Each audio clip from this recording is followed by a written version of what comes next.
उठ जा नालायक, सुबह के 8 बजने को है। तुझे एग्जाम नहीं देना क्या? थोड़ी देर और सोने दीजिए ना पापा। तू उठता या फिर मैं तेरे ऊपर पानी फेंकूं? रोज गधों की तरह सोता रहता है, पेपर की कोई टेंशन ही नहीं है। और एक हमारा समय था जब हम पेपर में फेल होने के डर से रात भर पढ़ा करते थे, सो ही नहीं पाते थे।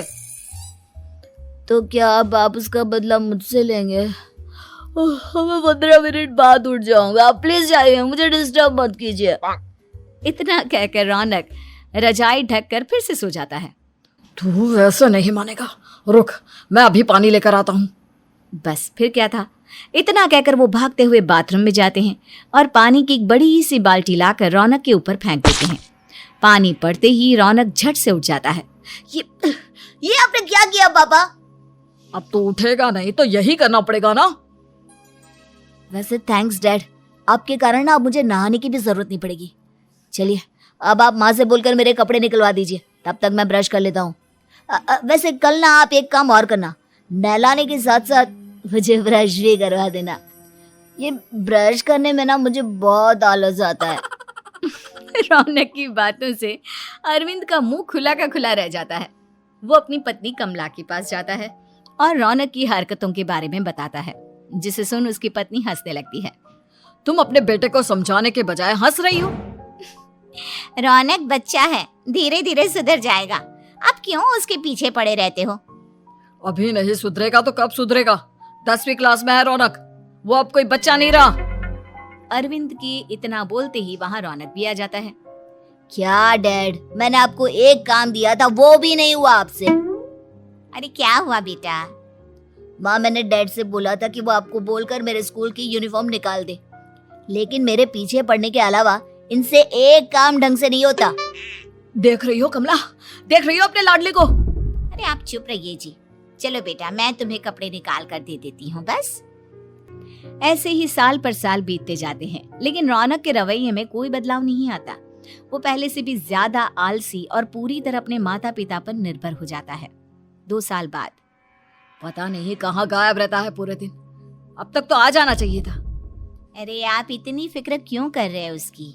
दोस्तों के साथ खेल रहा होगा, आ जाएगा अभी। ये कोई टाइम है खेलने का? 10 बजने वाले हैं, इतनी रात में कौन खेलता है? कमला कुछ कहती उससे पहले ही रौनक वहाँ आ जाता है। मम्मी जल्दी से खाना लगा दो, बहुत भूख लग रही है। तुम्हें तब तक खाना नहीं मिलेगा जब तक तुम बता नहीं देते कि इतनी रात गए कहाँ से आ रहे हो। ओ प्लीज डैड, अब आप एसी पे प्रद्युमन बनकर मेरे सर पर बंदूक लेकर मत बैठ जाना। अपनी फालतू की बकवास बंद कर और बता कहाँ से आ रहा है। माँ अब समझाइए ना डैड को। बता देना बेटा, इनको भी तसल्ली हो जाएगी। आप बोल रही हैं तो बता देता हूँ, मैं दोस्तों के साथ मूवी देखने गया था, इसलिए देर हो गई। तो इन सब चीजों में मेरे पैसे उड़ाता है?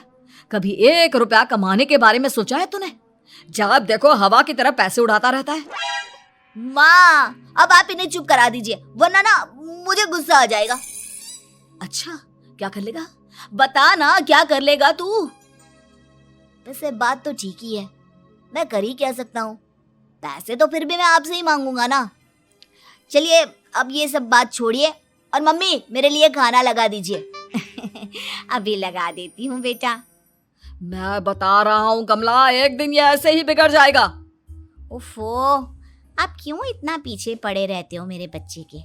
बात की बाद में देखेंगे, अभी आप शांति से उसे खाना खाने देंगे।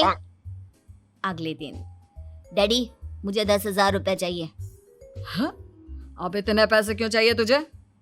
डैड आप बिना सवाल किए कभी पैसे नहीं दे सकते क्या?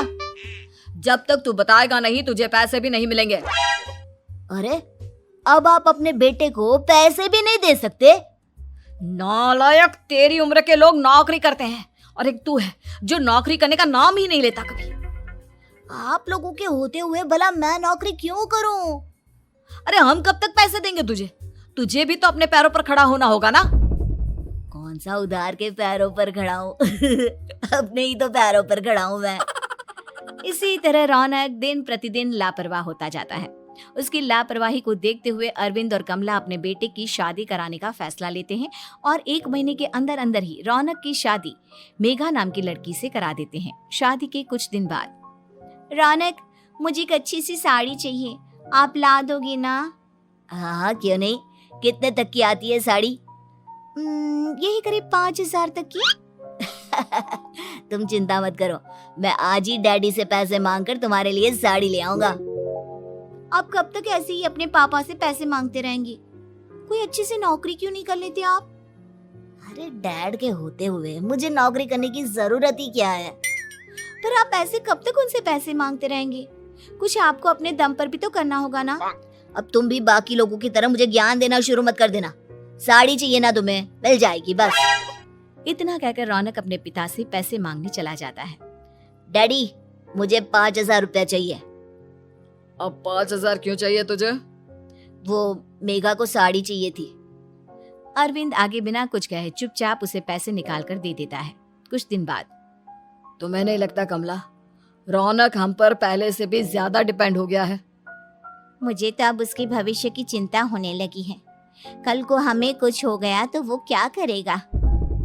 काश तुमने पहले ये सोच लिया होता तो आज हमारा बेटा इतना लापरवाह नहीं होता। तब मुझे कहाँ पता था कि मेरा लाड़ प्यार उसे इतना बिगाड़ देगा कि वो इस हद तक लापरवाह बन जाएगा।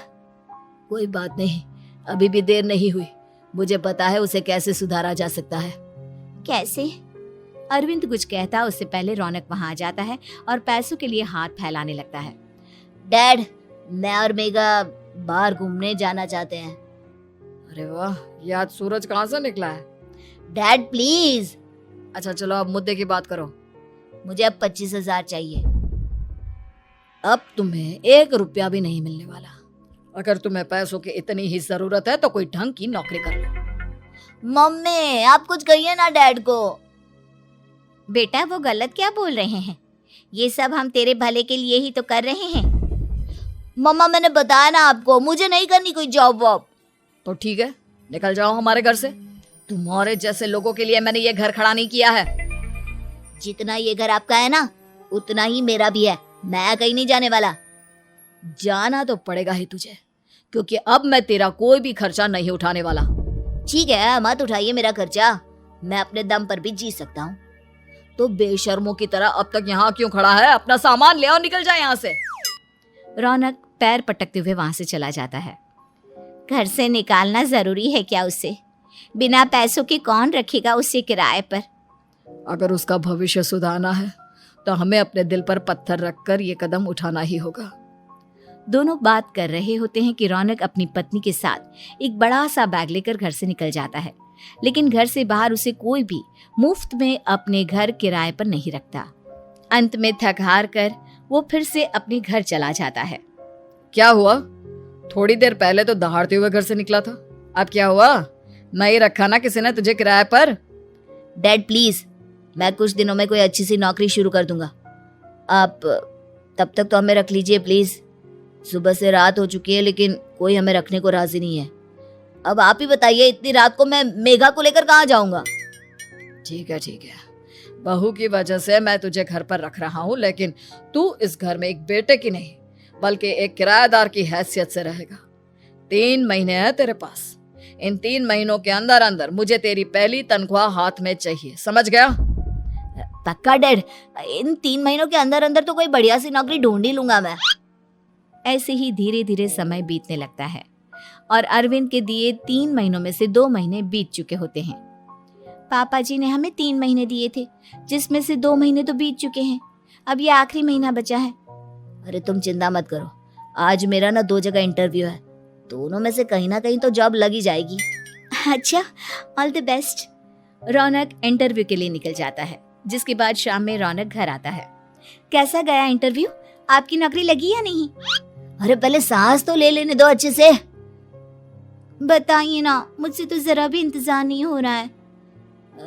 वो दरअसल बात यह है कि मेरी नौकरी तो लग चुकी है लेकिन पैसे बहुत कम है।